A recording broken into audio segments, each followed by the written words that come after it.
সময় ছিল রাত্রি ৩টা। মেয়েটি বিশ্রাম নিচ্ছিল একটা হলের মধ্যে। হঠাৎ ১৮ থেকে ২০ জন পুরুষের আগমন। নৃশংসভাবে মেয়েটার উপর ঝাঁপিয়ে পড়ে হিংস্র পশুর থেকেও বেশি মেয়েটাকে পর পর পর পর পর পর রেপ করেই যাচ্ছে।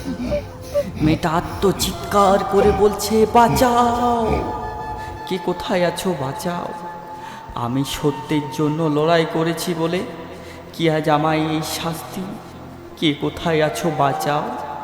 আরও বেশি গর্জে সেই জানোয়ারগুলো মেয়েটির উপর অত্যাচার করেই চলেছে।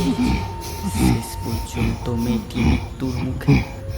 তারপরও ছাড়েনি সেই জানোয়ারগুলো।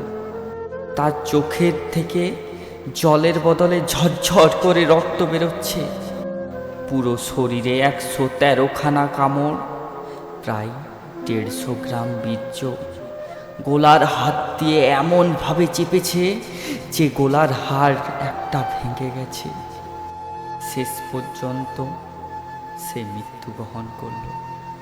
মৃত্যুর পরও ছাড়ল না তার দেহকে।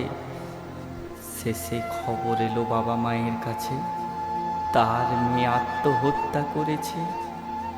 ঘরের সবাই এটা শুনে ভেঙে পড়ল।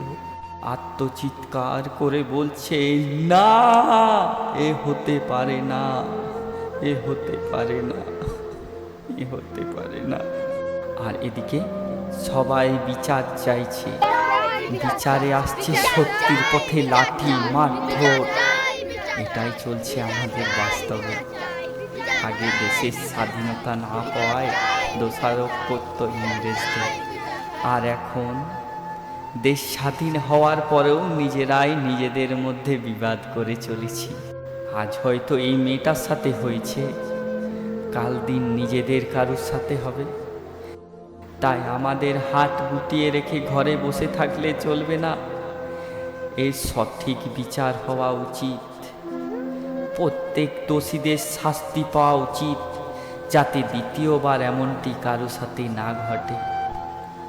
আর আমাদের টিম সব সময় হাসির ভিডিও বানায়, তোমাদের হাসায়। আমাদের প্রত্যেকের এই খবরটি শোনার পর থেকে চোখে ঝরঝর করে জল বেরোচ্ছে। তাই আমরা মন থেকে আজ এই ভিডিওটি বানালাম। এই ভিডিওটি অবশ্যই সবাইকে শেয়ার করো।